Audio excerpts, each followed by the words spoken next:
Weather Service in Denver, Colorado has issued a severe thunderstorm warning for eastern Arapahoe County in northeastern Colorado until 5:30 p.m.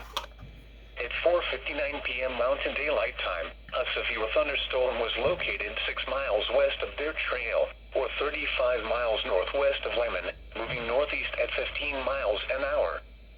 Hazard, $half-size hail. Source, radar indicated. Impact, damage to vehicles is expected. This severe thunderstorm will be near Deer Trail around 5:05 p.m.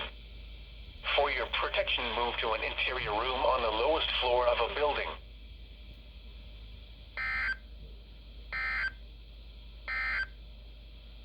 The National Weather Service in Denver, Colorado has